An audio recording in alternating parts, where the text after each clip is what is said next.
Picture a narrow waterway just 21 miles wide through which a fifth of the world's oil flows daily. This is the Strait of Hormuz, the world's energy lifeline. Its closure would trigger a global economic crisis, halting oil and gas shipments and sending shockwaves through every market. The strait connects the Persian Gulf to the open ocean bordered by Iran to the north and the UAE and Oman to the south. Every day, supertankers carry oil and gas that power factories, heat homes and fuel cars worldwide. The Persian Gulf's major producers, Saudi Arabia, UAE, Qatar, Kuwait and Iraq, depend almost entirely on this route. Pipelines exist, but they can't replace the sheer volume shipped by sea.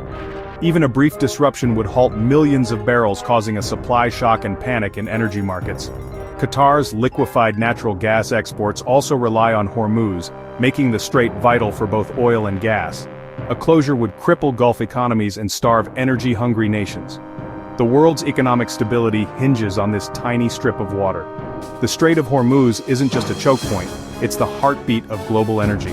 Its vulnerability gives bordering nations immense leverage. The world's prosperity depends on its uninterrupted flow. How could Iran close this vital artery? Through asymmetric warfare. Iran can't match the US Navy head-to-head, so it would use swarms of fast attack boats, naval mines and land-based missiles to create chaos. Even the threat of mines or missile strikes could halt shipping, sending insurance rates soaring and making transit nearly impossible. Iran's rhetoric alone can spike oil prices, leveraging fear to disrupt markets.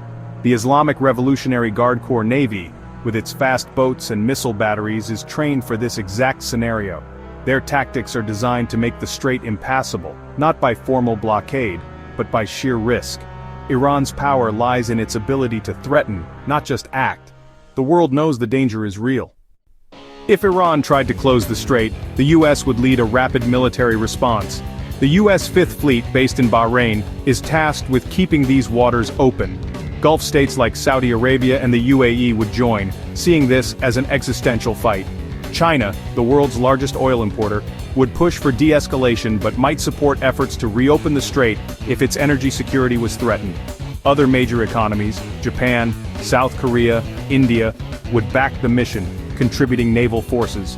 The international community would unite to restore the flow of oil and gas. The United Nations would condemn Iran's actions, emphasizing the non-negotiable right to free commerce. The objective: reopen the strait fast. Global cooperation would be swift and resolute. For Pakistan, a Hormuz crisis would be a nightmare. Torn between Iran, its neighbor and allies like Saudi Arabia and the US, Pakistan would face impossible choices. Rising oil prices would devastate its fragile economy, causing inflation and unrest. Pakistan might try to stay neutral, but both sides would demand loyalty. Any decision risks internal instability or alienating key partners. The crisis would expose Pakistan's vulnerabilities, both economic and diplomatic. There would be no easy way out. Closing the Strait of Hormuz would send oil prices skyrocketing, triggering a global recession. Industries would grind to a halt, stock markets would crash and inflation would soar. The world's poorest would suffer most as the cost of living explodes. Central banks would face the nightmare of stagflation, rising prices and shrinking economies. Even if the strait reopened, the economic damage would last for years. The crisis would reveal just how fragile our globalized world truly is. Preventing such a catastrophe is essential for global stability.